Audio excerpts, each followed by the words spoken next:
Hello, welcome to my channel class 11 physics students. As I told in the introductory video that mathematical tools are very essential in the study of physics. Don't be afraid of that you should know a large number of formula and derivation in mathematics. But what are these tools? I will discuss here that which laws, rules, formula in mathematics you should know. Let us discuss and start that you should know about the common identities, like you have read in class 10th that a plus b whole square. What have you read? That a plus b whole square is a square plus b square plus 2ab, and if it is a minus b whole square, then in place of plus there is minus. So it can directly be written like a minus b whole square plus 4ab. This is or not? So in this way you should know not the direct one, that is the related one identity. Similarly for a plus b whole cube, a plus b plus c whole cube, so many relations, square or cube, you should know these identities and how to find the relative ones. That is, if a plus b whole cube, you are knowing this will be a cube plus b cube plus 3ab square plus 3a square b. You can be asked that what is a cube plus b cube, then bring all these terms on this side. So in this way, the second mathematical tool is, that is what should you know in the mathematics, that is the quadratic equation. You all know that quadratic equation, its general form is given by ax square plus bx plus c equal to 0. X to the power 2 quadratic equation, it has two roots, and how to find these roots you must have read in class 10th. I think this is the x equal to minus b plus minus under root b square minus 4ac upon 2a. So minus b plus this thing and minus b this one, there are two roots in a study of finding the roots of quadratic equation. Remember that 2 is the maximum power, then there will be the two values of x. Now the third, these two I think identities and quadratic equation you must have read in class 10th. Now the new one for you in the class 11th physics, before studying the physics, what is the third mathematical tool, that is the third relation. It is called binomial theorem. What is binomial relation? That is, binomial theorem is given by,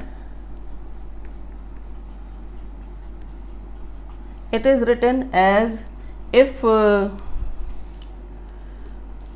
x and n, they are written in this way, 1 plus x to the power n, where n is either positive or negative or a fraction and x is any real number, then this is 1 plus nx plus n into n minus 1 upon factorial 2 x square plus n into n minus 1 n minus 2 upon factorial 3x cube, so on.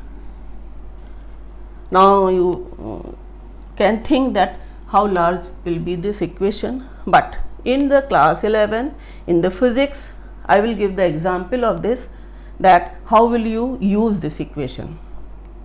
Before that I will tell you that if x is very less than 1, then only the two terms are used, and this is, I think, you have to use in the physics of class 11th. I will give you example here. If x is very less than 1, then this binomial theorem is expressed up to the taking only first two terms, that is 1 plus nx. Then how will you use it? There is a value, acceleration due to gravity is given at the height h above the earth's surface by the relation g dash equal to g r square upon r plus h whole square. There is a topic gravitation in the class 11 physics. Then you have to prove this relation. Now, how binomial is used here, and I will tell you the example that suppose you are having a stone or anything, you throw it vertically upwards. You can throw 10 meter, 20 meter, 100 meters. And you know the radius of earth is how long? How much? R is 6.4 into 10 to the power 6 meter. That is 6,400 kilometers. And if the object is thrown up to 100 meter, then this h is very negligible as compared to r. So how to write this expression? You can write g dash as, divide the expression by r square. So you will get here g upon this 1 plus h by r whole square. How? This r square here within bracket. So this is, and you can write it as, I will write here that g dash will be equal to g 1 plus h upon r to the power minus 2. You will bring from denominator to numerator, then this 2 power will become minus 2. Now this is 1 plus x to the power n, and what is n here? Compare it with the minus 2. And one more thing, that if x is very less than 1, then this is the binomial expression. Check here, what is this h by r? H is 100 meter, this is 10 to the power 6 meter, so it is very negligible. So what will be the value of g dash? Only g within bracket 1 minus, this is 1 plus nx, n is minus 2, so what will you write? Minus 2h by r. And since h by r is negligible, and you must have solved the questions that an object is thrown up to 100 meter high, find the final velocity there, then you use g only at 9.8 meter per second square or 10 meter per second square. What I mean to say, that g dash will be equal to g at if h is very less than r. Now if you read the question, that if there is a satellite at the height, suppose h, that is equal to radius of the surface of earth, it is revolving at the height which is equal to r, then what will be g dash? Now the g dash will become, h is r, then how will you find here? What will g dash? This g dash will become simply g r square upon r plus r, that is 4r square. Then g dash will become g by 4. So how the binomial theorem explains that for a very less height as compared to radius of earth above the earth's surface, the value of acceleration due to gravity remains same, it doesn't change. So in this way binomial theorem is used.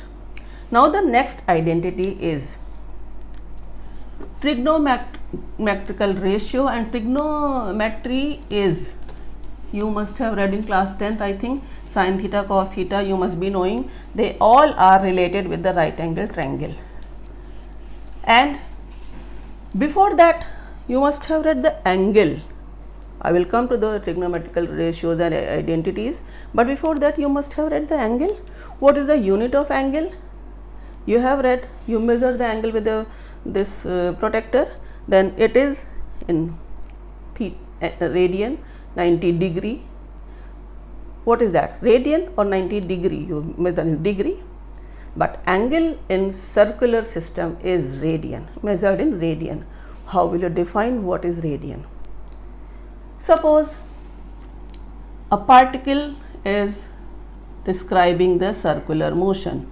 This is the center and this is the radius r, and from the point A to the point B, it comes at the circular path along the circumference, and length of this particular arc is also r. that is equal to radius.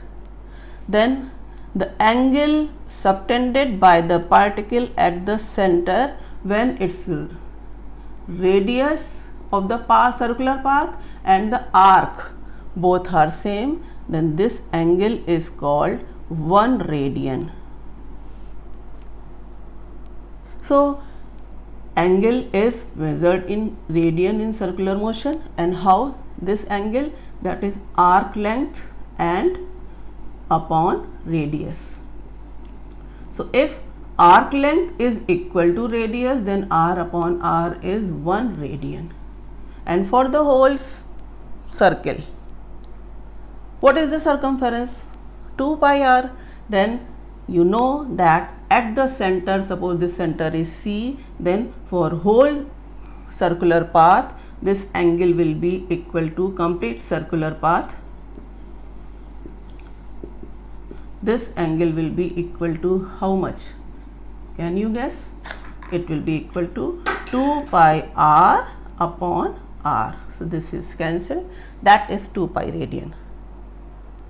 So in this way, you find that how the angle is measured in circular motion, and you have read the angle's degree is the unit of angle.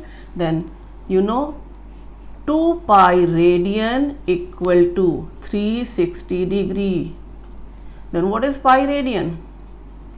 That is 180 degree, and 1 degree equal to 60 minutes, 1 minute equal to 60 seconds.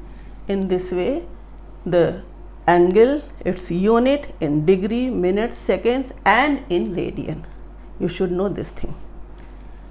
Next is about the logarithm, trigonometrical ratio. So you know, in the right angle triangle, what is sine theta, cos theta, tan theta? I think you must be knowing. And suppose this is the right angle, 90 degree, and this is the angle A, B, C. Then angle B is suppose theta, then this is perpendicular, and if this is angle given, then this is perpendicular. Both the arms AC and BC are perpendicular, and this is perpendicular, this is base, and this is hypotenuse. So you must be knowing about the sine theta, cos theta, that is perpendicular upon hypotenuse, sine theta, base upon hypotenuse, cos theta for this theta. What I am going to tell here, that if this is the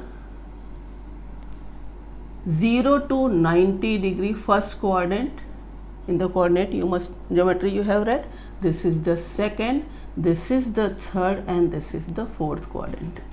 Then 0 to 90 minus theta will be a line which is making any angle with the basic 0 line.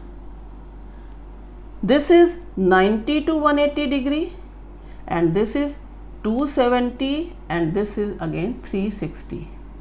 So learn one thing which I am going to say. This is A, S, T, C. That is, you can say add sugar to coffee. A means all the terms, all the identities, all the formula will give you positive value. For which one? Which all? That is from sine having value 0 to 90 minus theta. So sine 90 minus theta will be plus cos theta. Cos 90 minus theta will be plus sine theta, because it will lie in first quadrant. What about second? In the second, only sine and cosec, its reverse, will be positive, and rest of them will be negative. What about third? Only tan and cot. What about fourth? Only cos and sec. How will you write here for these values? Here 90 plus theta and 180 minus theta. These two angles will have, the value will lie in the second quadrant. Here 180 plus theta and 270 minus theta. Here 270 plus theta and 360 minus theta. So for fourth quadrant, suppose I take example C for cos and its reverse sec. Then cos 360 minus theta will be cos theta, only cos and sec will be positive. Here in this tan and cot, that is you take tan 270 minus theta, you will be in third quadrant, then it will be cot theta. So I think in this way you will solve the different values of the trigonometrical relations, and rest of the things regarding trigonometrical, logarithm and differential calculus and integration, I will give you the details in the next video. Thank you.